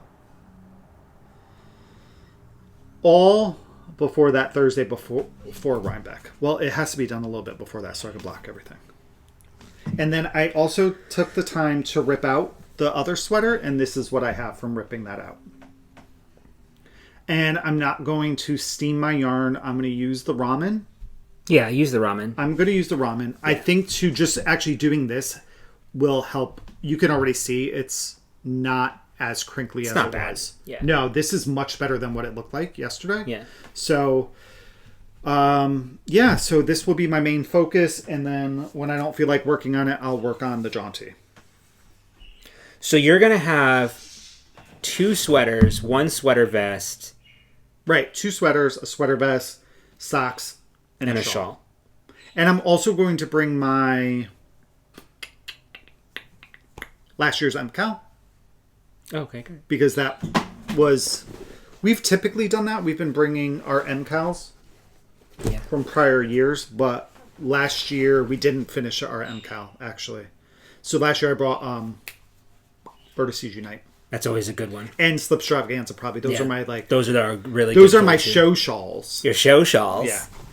Show nice. They're so beautiful. They're showy. All right, so that is all of the finish objects and whips. Now we're going to talk some needles at the ready yarn because I've been working on inventory and getting some stuff on the site from the trunk show. It's not fully updated, but I'm going to show you stuff that has been updated. So, we are going to show you. These 2 have been added. These are on the 80-20 Apollo base, which is 80% superwash merino, 20% nylon, approximately 400 yards. It's closer to like 437. So first up, this is Toffee Swirl. Yeah, it's good. And this is Turtle Sunday. Yeah. They are siblings. They are siblings. This one is one has much chocolate, more one saturated, doesn't. And the chocolate sometimes can lean a little purple. This is more chocolatey. Mm-hmm. So there's these 2. They are also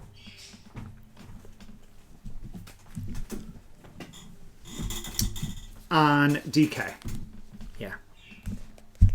And these would pair really well with Dreamcatcher if you were looking to add something, or Tiger's Eye. Mm-hmm. Or if you wanted to bring in a little bit of that, I think Ghostwater would look nice with that too. You could use Ghostwater with this also. Or, all right, so that's those. Also, here's 2 more. These are only going to be available on fingering, and these are small quantities available. This is a new colorway called Tutu. It's a really nice It's a really nice pink. It's a little bit, if you're familiar with Ballet Slipper, it's a little darker than that. Yep. This is a new gray, which I think I only have 2 or 3 of, called Midnight Squall. This was a really popular colorway. This is going to be in my Stephen West shawl.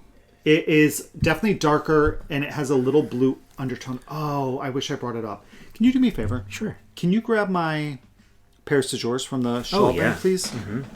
So this I loved. Once I saw it in the pot, I knew immediately that I was going to love this gray. It has a little bit of blue in it, but I'm actually having Ray grab a shawl because it's the closest I've got to replicating this color. I still think it's far off, but when I first started dyeing, so if you don't know, Ray bought me a kit for Christmas in 2020. And it had, I think, red, yellow, blue, and black in it. And I had mixed a bunch of colors, and I dyed this color, and I knit the Paris de Jours. I have no idea what I did, but I wanted this. This was one of your earlier dyeing attempts.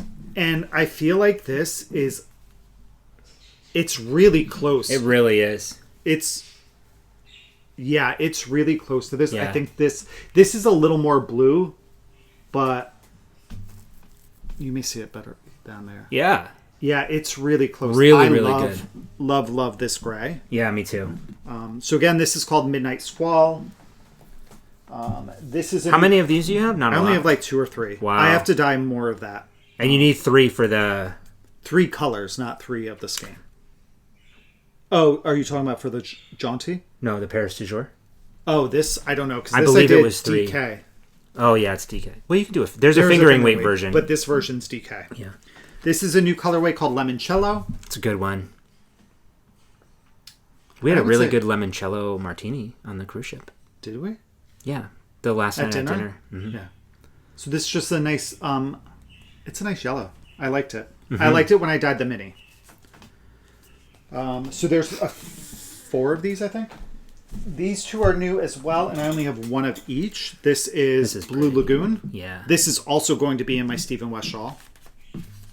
So I'm going to use these 2 so far. I took a picture of what's going to be in mine. So I have 1 of these currently, and then this is called Garden Sprout. I think it's a lovely green. I like this green. I like that one too. It's a yeah, I do too. Sorry. All right, so I also have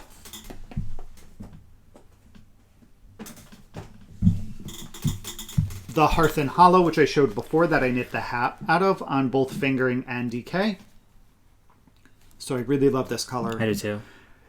I didn't know if I was going to love it when I dyed it, but once it dried up, I was like, oh yeah, I actually like it quite a bit. Another new color that's available on fingering and DK is Coral Dream. This one was really cool. So it has just some teal speckles in it, but a nice like orangey, corally, peachy color. Mm-hmm. I have a few of these. This is, Not So Shady. That's going to be in my shawl, my Stephen West shawl. Is it? Yeah, so I'm going to do Shady Pines, Not So Shady, Harbor Mist, and Ghost Water. Okay. Which, speaking of, there's some Ghost Water back in the shop. This is one of my favorite colors. This is one of the most popular colors that I have. Because, the pictures and camera doesn't do it justice. Sometimes it could be like a greenish color. Sometimes it could be a bluish color. It's blue, but it has some magenta in it. So sometimes really it cool. has some purple and sometimes some little like gray. It just has a lot. It's hard to photograph, but it is very hard to photograph. Actually, I also have some Ghost on the 80/20. Some Mossy Cobblestone. This piece of hair. Mossy Cobblestone has been added. Some of these are on the DK2, I think. This is Truly Outrageous. This is a good one. On the DK. I believe it's also on fingering. I may not have added it on fingering yet, but this was super popular at the trunk show as well. I have It's Fall, Y'all. Yeah, it's a good one. Coming into the season. I know. This is a new color, and I only have 1 of these, I think, on DK. Oh, this one was... I have to dye this up again. It was incredible. you as soon as I saw it, I knew it was going to be popular, and it was a mistake. and I'm glad I wrote down what the mistake was. So I don't know. Let me just check Shopify before I speak. But if you don't see it, just keep checking, because over the next couple of weeks, we'll get everything back on the shop. Or email me if something's not in stock, and then I can... I'm a doofus. You spelled it wrong. Yeah, I only have this one skein available. I do need to dye more up, but it's called Antique Lace. It is a very light pink with some like mauve in it and some mauvey speckles. Mm-hmm. It's really, really pretty. It is. Justine is not knitting with this. She is knitting with a sweater out of sea glass and sand. Oh, that's such a good color. Which I don't have it on fingering, but I do have some in the shop on DK. She's knitting a lento out of the fingering held with a mohair. Time to stand up. Oh my gosh, we have such a pile here. All right. I also have added back to the shop some of these pink minis. This is Rosetta Merlot mini set. So it has 5 minis in it. It's so good. And I also added Spring Canopy mini set. So you have these 5 greens. These, I do love them. Like, and then... Those are great fades.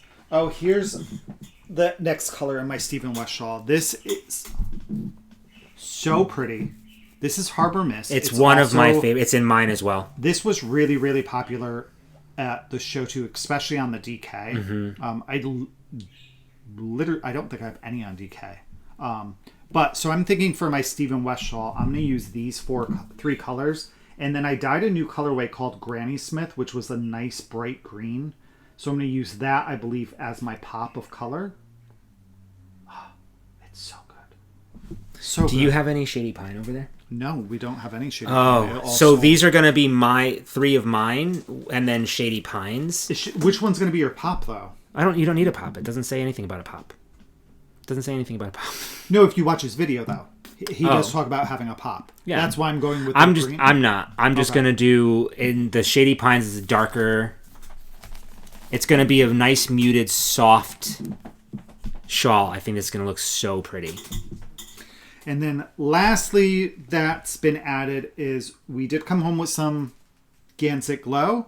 So we have some in the shop on the DK. Yeah, so if you've missed the pre-order, didn't get a chance to go down in person and see it or anything like that, and you're interested, this is we're not going to be carrying this on the shop regularly. No, once it's out, it's out. Yeah. And then there are, I believe, 7 on the fingering weight. That's great. And then the Gansett Glow mini set. These I love. They're so much fun. This is a 6 skein, so you have 2 different like pinks. Actually, one leans more pink, one leans more orange. 2 kind of like purplies. This is definitely purple. This is a purpley pink, and you got this yellow, which is limoncello. So all of this has been added to the shop with some other things that like we brought in colors that you've seen before. But that is the current shop update. So I will be adding more stuff as I just kind of go through the inventory. And then, all right, so that's needles at the ready. Yeah. Do we have...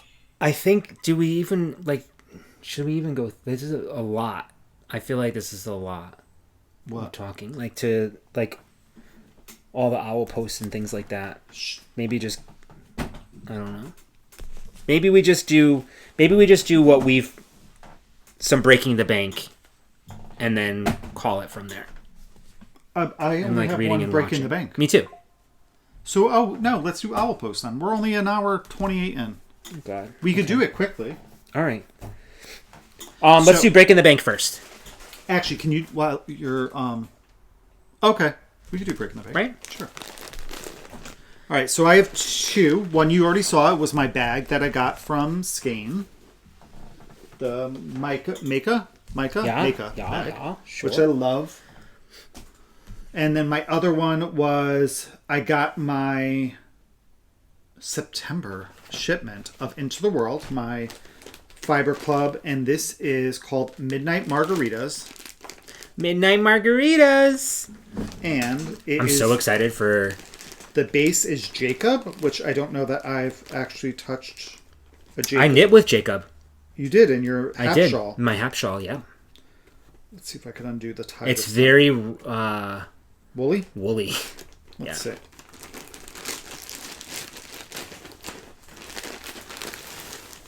And here is Midnight Margaritas. That's fun. Gray, the bright green, some brown, even a little purple it looks like. So this is a club that I get from Into the World for How's spinning. that feel? It's not too bad. Oh, no. It's definitely a little... Toothy. But it could be a fun spin. Yeah, it's got... Oh, longer stapling. Not bad. Maybe like, 3-4 inches? I guess. So this is a club that I get from Into the World. You don't know the fiber or the color that you're going to get every month. So it's a nice way to try different fibers, things you haven't worked with before. I actually just spun for the first time in a couple weeks. I spun the other day. So it was kind of nice to get back into that. Yeah. It's definitely one of my clubs that I have. I'm still working on the first half of a braid that I'm trying, if I'm not mistaken, I think I'm trying to get a fingering weight with. So we'll see how that goes. But that's all that I bought. I only bought one thing, and it was at Skein. I also got a bag. So truth be told, Lori sent us a message because I had loved the bags last time we were there. We saw it on their podcast, and they were all sold out of the makeup bags. And so she sent a message saying she was putting an order in. Does she want me to put one on hold? Or does she want to put one on hold for me? Blah, blah, blah. I said yes, and I got this really fun yellow one. I thought it's really happy. I know, I love a good tote. I really do love a tote bag. And these are so well made, and again, they have all of the pockets that you would need. I love that style bag. Like, I keep most of my knitting in that kind of bag. I love where you could just put things in there. These pockets were big enough. I also keep my Notions pouch thing in there. Yeah, and from Always Queenie Believe. What is it called? Bits and Bobs. Bits and Bobs. So when we were at the shop prior to her putting the order in, I tested her bag to see if all of the things would fit in there, and they do. They fit perfectly. So I love this. It's a good bag for multiple projects. Yeah. Like, if you have a bunch of small projects, it's a good bag to put all those projects Agreed. in. So that was my purchase while we were there. Plus, I got a pair of needles. I did too. As well. Because I didn't have any projects. Right. So that's that. Now, can you do me a favor in the third drawer? There, can you pull out I feel like I've been, you feel like you're still on the cruise ship here. This? I do feel like I'm out of the... No, you're ordering me around like you would. There's a lot of notebooks in there, Jeff. There are. So something that I love about y'all, and I just love about people in general, we love enabling you, and you guys love enabling us. So two of our friends from Skein love that I'm on a stationary journey. I think I talked about it a bit last time where I started carrying a pocket notebook, and I have a journal that I need to get set up for myself. So these two lovely ladies decided to enable me, and Meg gave me my very first fountain pen, which I'm excited to try out because I don't know that I've never written with a fountain pen, so that's fun. And Angie came in and with a bag of all of her favorites to let me try some stuff, which I actually used. So there's just like pens and highlighters and stickers and washi tape. So it was really, really fun. And I did use some highlighters. I want to find them because she was like, these don't bleed. Oh, here they are. These are some highlighters from uni. And it didn't bleed when I used the right tip. Right? Yeah, so thank you. Are they clicky highlighters? No, but they're double-sided, it looks like. Oh. So this side, and then you have this side. How cute. But it was just really nice. That was so thoughtful. It was. And they're just fun peeps. And I just wanted to share that. They're our breakfast buddies that they gave me that they'd like to enable me with my stationary journey. Is that a piece of candy? No, this is this is a cartridge for the fountain pen. Oh. Like a lot of, I don't know much about them, but ones that I've looked at, like you actually buy the ink and you put the fill it in. Yeah, this has it already. Cool. So that's some owl post. All right, so we have some other owl posts. This came a while ago when we visited Simsbury Yarns. Forever and a day ago. August, maybe? It was in July because it was Christmas in July or something like that. Remember? Oh, yeah, you're right. So we got a really nice, just like a thanks for attending gift from Marguerite and Jean over there, Jeannie over there. It's a really cute Toft animal, like patterns and different things. Look how fun. So Toft, I still have my very first... I have this guy. So Seth the Wensleydale, this is what I'm currently working on, and I've been working on forever. Is yours the Wensleydale, though? Yes, because I had to do all of these curly cues, and that's where I'm stuck right now on these curly cues. Because you have to, like, go in, chain up a bunch, then, like, go down, create these, like, little things, and then chain again. I don't know where to keep picking up. But really fun. That was really thoughtful. So thank you so much. I'm gonna have to sneeze. Thank you. Bless you. Yeah. It actually says that they're all sheep in there. 18 different sheep. Yeah, all sheep. I'm so sorry. 18 crochet sheep patterns. By Toft. Really cute. Very cute. Yeah. Right? Yeah. By Carrie Lord. It's 1:00. I know. That's why I'm saying, like... Yeah, let's wrap this up. We started a little bit later. I know, because I think I'm getting hungry and dizzy. I'm starving. No, I'm just really dizzy. Okay, but let's wrap it up so we can save the rest to chat about next time. No, keep going. All right, so we'll be really quick. These 2 bags. Let's wrap it up. No, keep going. We'll be. But that's what you said. I know. Going. I'm saying I just the sacrifices that you sure did. No, but it's okay. Myself. These come from Mary. We won't read the entire letter, but Mary thought of us. These beautiful bags. They are from Barley Pearls, and in each bag is a little Notion pouch as well from Fox and Pine. Can I have this one? Yeah, of course you can. Please. She said not to fight over them. So I like the other one. Here, let's open it now. I feel like I've always wanted a barley pearl bag. They feel extremely well made. We haven't taken them out of the little pack up here. This is putting a damper in our... Let's move a little quicker. How about we just do this? What do you think of that? Okay. Right. So here's the one I'm going to keep. How cute! Oh, look, and this has the inside... Look at all the different... Why is this sock so sad? I know. These are both so sad. And it has the cute little thing on the inside where you could close it like that. That's cute. They're very... Yes. There's pockets. Oh, I love the clothespins. Look at Fox and Pine stitch stoppers. This is a coffee cup. What did I... Oh, I got coffee cup as well. DPN holders. And I got the fox one. You got the foxes. Look how perfect that was. And here, this is Barley Pearls. This is Chris... Oh, yeah, I was pulling the same thing. Chris Bard and Krista Besley out of Conway, Arkansas. Oh, that's where we heard about Barley Pearls from. I'm blanking. Kristen and Maddie. Yes. My God, how thoughtful. Thank you absolutely so much. They have a clock one that I really like or something like that. Yeah. Aww. Very cute bags. Yes. So yeah, check out Barley Pearls. And Mary, thank you. Yes, thank you, Mary. That was really sweet. And I love this card. I wonder if it was handmade. It is made by Mary. I thought the same thing when I opened it. How cute. I was like, oh my God, she even made a card. Yeah, I love this. Hope your day is a happy one. Look it, made by Mary. Oh, thanks, Mary. Super cute. Next up, we have just a couple of things. Let's Christine, our really good friend that we have met through this podcast, sent us a couple of things as well. Since we weren't able to make it to Flock. Yes, since we were not able to make it to Flock.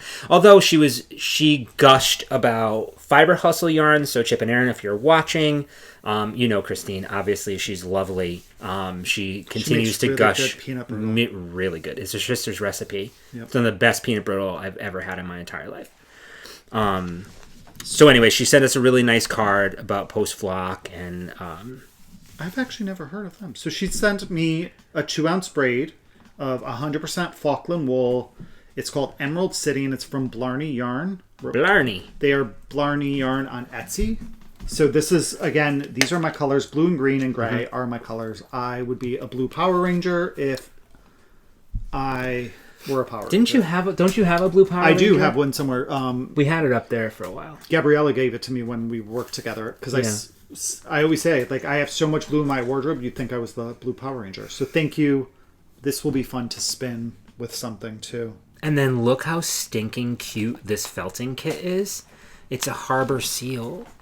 That's adorable. Isn't that adorable? So I'm really curious to try. This is by Nancy Designs. It's a Canadian company, looks like. Eco-friendly wool felting pad comes with this as well. The felting needles. The wool designed for beginners. I haven't opened it yet, but there are step-by-step photo instructions in here.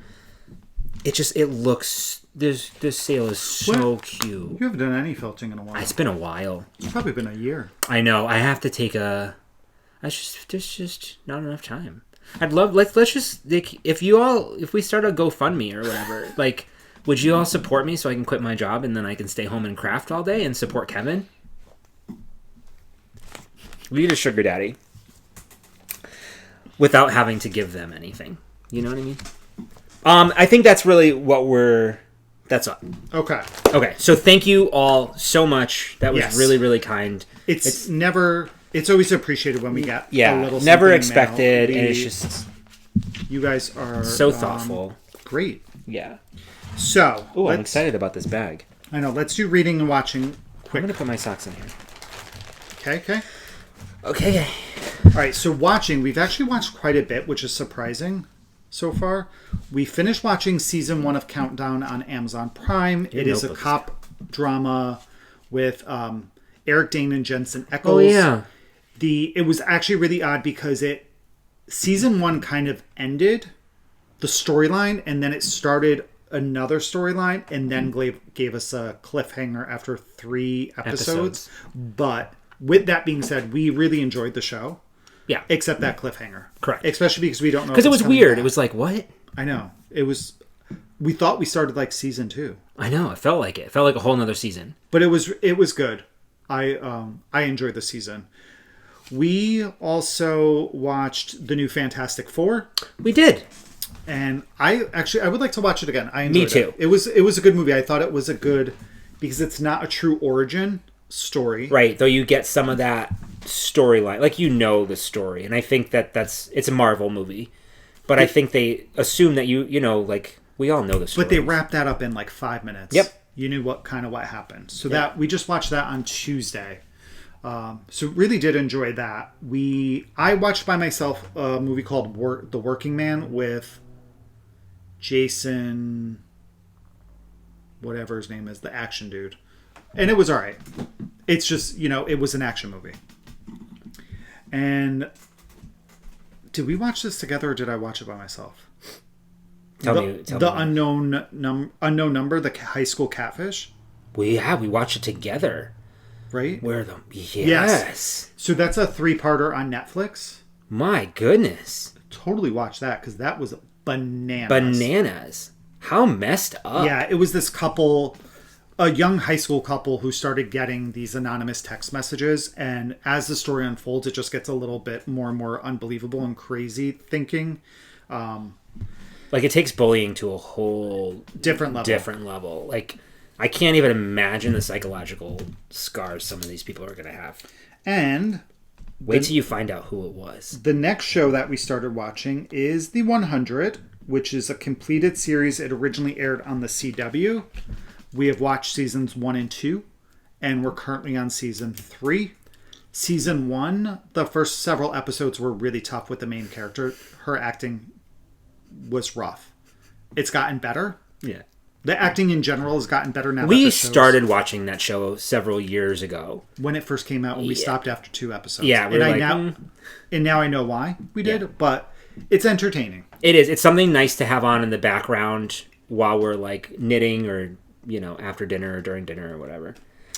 And then reading-wise, I have finished both the House Switch 2 Whoa, wait, you missed 2 things that we watched. Oh, we watched the Poop Cruise? We did. We did this after we got back from the cruise. We decided to watch 2 cruise documentaries. Yeah. So we watched the... Because we knew about them prior, but we didn't want to get scared and uncomfortable, prior to the cruise. Absolutely.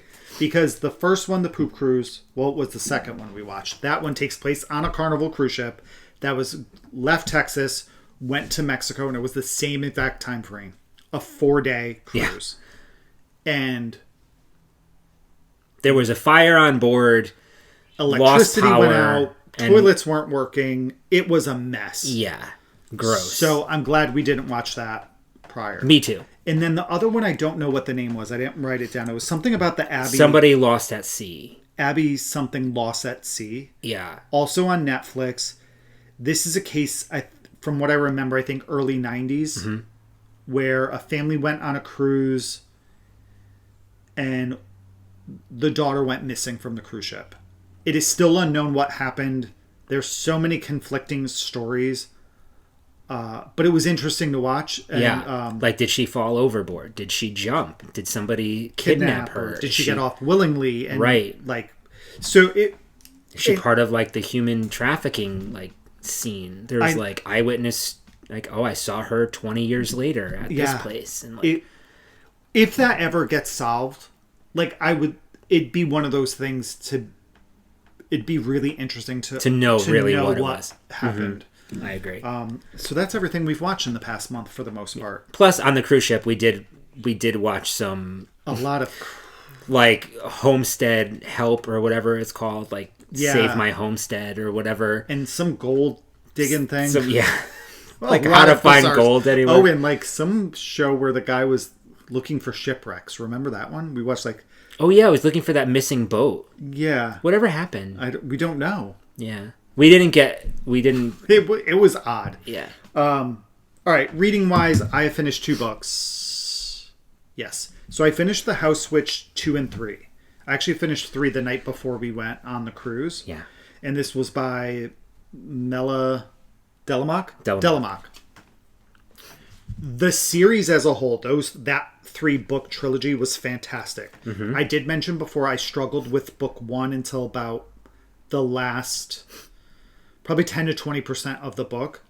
But the overall story, I really, really enjoyed the cast of characters. Isn't it cute? It is. It was a really good read. Yeah. Yeah, I just enjoyed it. It follows Finn, right?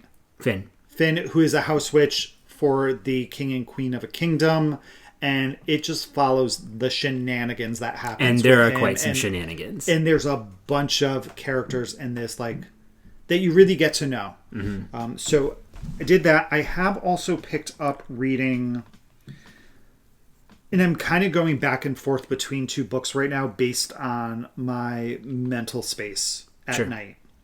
So I'm going back and forth between...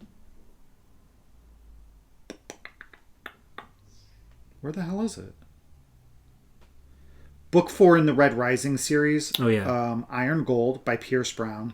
Very early on into that book. And I just started a new series called The Enchanter's Flame. It is by Michelle Notaro. And I picked that because I read another series by her really recently. This looks to be early on. The first book is from 2018.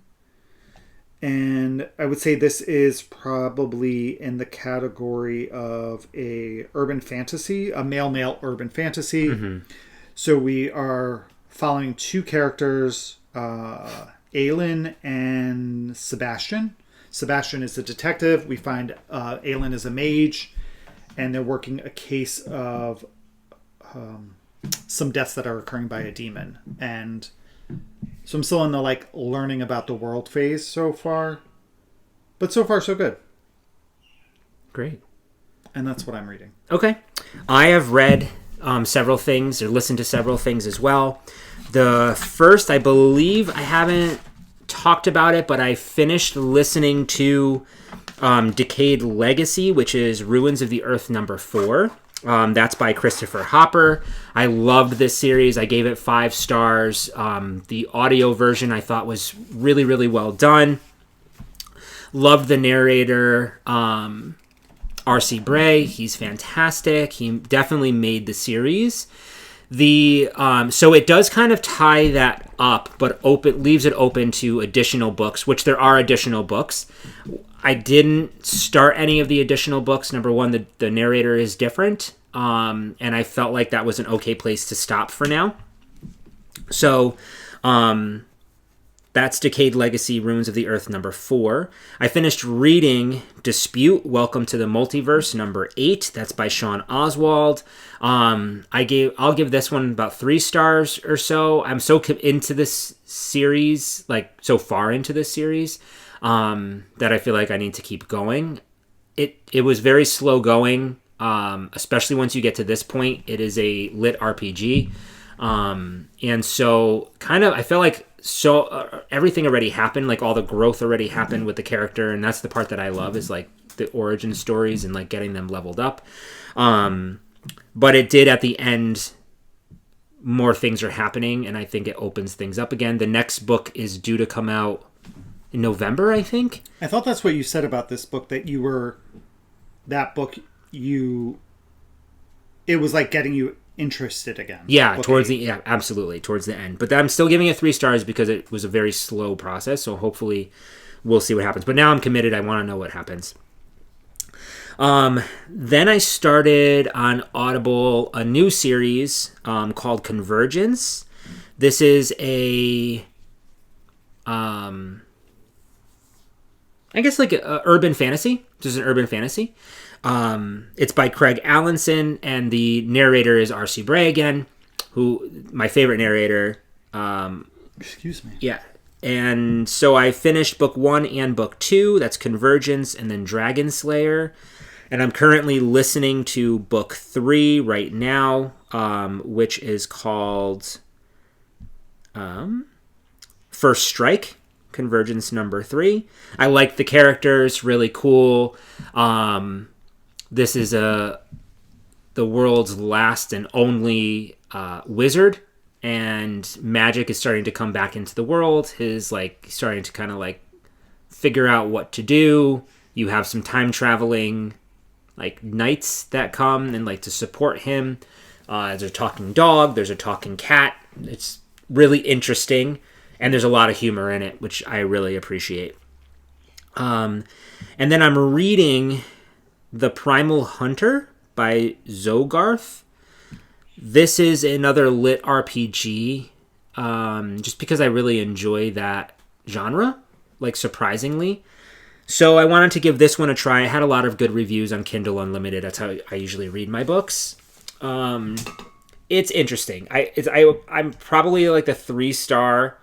I'm not sure if I enjoy the writer's style. Okay. But I'm like, you know, in it. Yeah, I'm in it. So I have like a couple hours, 2 hours left of the book, or an hour and a half left in the book. So I'm getting used to his style now. It's hard to describe what the style is like, but it's very wordy where it doesn't need to be. Gotcha. In my head. And that's it. Those are what I've been reading. All right, so that was a lot to take in today, guys. Ooh. We appreciate you sticking around. We will not be going another month. We will be back in 2 weeks. For the final podcast before our New York Sheep and Wool, also known as Rhinebeck weekend. And we hope that you guys have a good 2 weeks crafting, and we will see you in a fortnight. Bye. Bye.